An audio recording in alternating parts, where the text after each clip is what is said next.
Santo Tomás de Aquino, comentario a la física de Aristóteles, libro cuarto, sobre el lugar, el vacío y el tiempo, medidas del ser móvil. Lección 17. Se da y explica la definición de tiempo. En primer lugar, trata de explicar la cláusula «el tiempo es algo de movimiento», y dice que, puesto que nuestro propósito es investigar qué es el tiempo, debemos empezar por saber qué cosa del movimiento es el tiempo. Que el tiempo es algo del movimiento se ve claro por el hecho de que sentimos a la vez el movimiento y el tiempo. Ocurre en efecto que algunas veces percibimos el fluir del tiempo sin que sintamos ningún movimiento sensible particular, como cuando estamos en plena oscuridad y no percibimos con la vista el movimiento de ningún cuerpo externo, y si no sufrimos ninguna conmoción en nuestro cuerpo por influjo de algún agente exterior, no sentiremos ningún movimiento de cuerpo sensible alguno. Y sin embargo, si se tiene algún movimiento en nuestra alma, por ejemplo, por la sucesión de nuestros pensamientos y de nuestras imaginaciones, al punto tenemos la impresión de que tiene lugar algún tiempo. Así que, percibiendo cualquier clase de movimiento, percibimos el tiempo, y lo mismo a la inversa. Cuando percibimos el tiempo, percibimos a la vez el movimiento. Y como el tiempo no es el movimiento mismo, como queda probado, no queda sino que es algo del movimiento.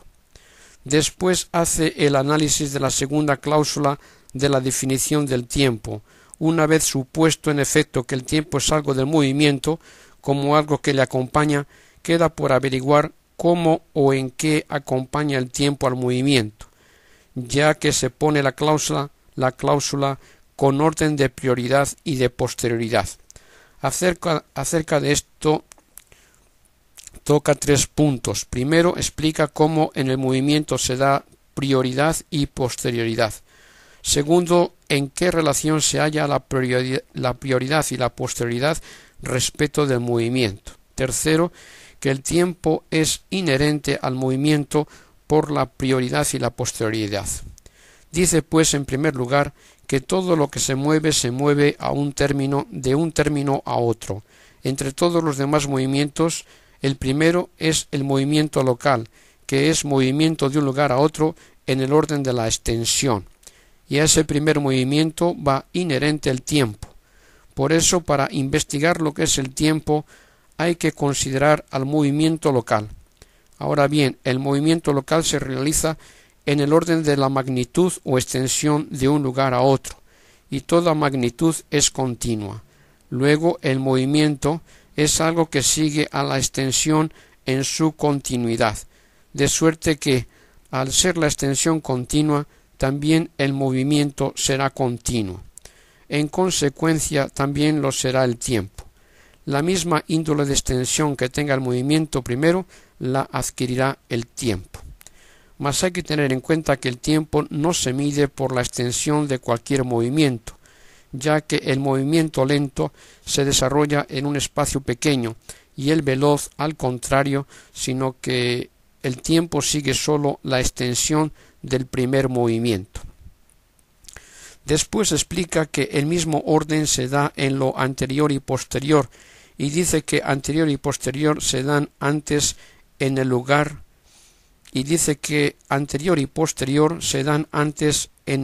o extensión. La razón de ello es que la extensión es una cuantidad que tiene una posición. Ahora bien, pertenece al concepto de posición la prioridad y la posterioridad. Por la misma posición, pues, tiene el lugar orden de prioridad y posterioridad. Y por haber en la magnitud prioridad y posterioridad, tiene que haber prioridad y posterioridad en el movimiento de manera análoga a los seres que están allí, es decir, en la magnitud y en el lugar. Por lo tanto, también en el tiempo hay prioridad y posterioridad, ya que el movimiento y el tiempo se hallan en tal relación que el uno sigue siempre al otro. Explica en qué relación se hallan la prioridad y la posterioridad respecto del movimiento, y dice que su prioridad y posterioridad de ellos es decir, la del tiempo y del movimiento, en cuanto a lo que es en realidad es el movimiento. Sin embargo, conceptualmente se distingue del movimiento y no es el movimiento. En efecto, del concepto o esencia del movimiento es que sea el acto de lo que existe en potencia, pero el que en el movimiento se dé prioridad y posterioridad, eso lo tiene el movimiento por el orden de las partes de la magnitud. La prioridad y la posterioridad se identifican, pues, en la realidad con el movimiento, pero se distinguen conceptualmente. Con lo que queda ahora por averiguar si al acompañar el tiempo al movimiento lo acompaña en cuanto que es movimiento o en cuanto que tiene prioridad y posterioridad. Demuestra que el tiempo acompaña al movimiento por razón de la prioridad y la posterioridad. En efecto, la razón de decir que el tiempo acompaña al movimiento es que los conocemos a ambos a la vez. Por lo tanto, el tiempo acompaña al movimiento precisamente por aquello que, conocido en el movimiento, nos hace conocer el tiempo. Mas conocemos el tiempo precisamente cuando distinguimos el movimiento señalando lo anterior y posterior, y decimos que se origina el tiempo cuando percibimos el aspecto de prioridad y posterioridad en el movimiento. La conclusión es que el tiempo acompaña al movimiento por razón de la prioridad y la posterioridad. Después explica qué cosa del movimiento es el tiempo, ya que dice el número del movimiento, y lo hace acudiendo a lo mismo, al conocimiento del tiempo y del movimiento. Es evidente en efecto que declaramos que hay tiempo cuando percibimos diversas partes en el movimiento y podemos señalar algo intermedio entre ellas. Cuando percibimos los diversos extremos de un medio y el alma dice que hay dos instantes, este anterior y aquel posterior, como contando algo antes y después en el movimiento, a eso lo llamamos tiempo. El tiempo en efecto parece que está determinado por el instante. Esto lo suponemos por ahora, pues después parecerá más claro. Cuando sentimos pues un instante y no discernimos el antes y después del movimiento, o cuando los discernimos pero tomamos al mismo instante como fin del anterior y principio del posterior, no parece que se origine el tiempo, ya que tampoco hay movimiento. Pero cuando percibimos el antes y el después y los contamos, entonces decimos que se tiene el tiempo, y ello porque el tiempo no es más que el número del movimiento según el orden de prioridad y posterioridad, ya que percibimos el tiempo, como se ha dicho, cuando contamos lo antes y después en el movimiento. Es pues evidente que el tiempo no es el movimiento, sino que sigue al movimiento en cuanto que se le cuenta. Es pues el número del movimiento. Así, podría alguno objetar sobre esa definición que la prioridad y la posterioridad se determinan por el tiempo y que así esa definición incurre en círculo vicioso. La respuesta es que la prioridad y la posterioridad se ponen en la definición del tiempo en cuanto que se originan en el movimiento por la magnitud y no en cuanto que se miden por el tiempo. Por eso Aristóteles ha explicado antes que la prioridad y la posterioridad se dan antes en la extensión que en el movimiento, y en el movimiento antes que en el tiempo.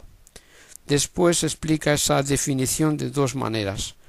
Primero, acudiendo a una señal, lo que nos sirve con atender a ello para dictaminar de algo que es más y menos, eso es su número. Mas nosotros dictamos que el movimiento es más largo o más corto por el tiempo. Luego el tiempo es número.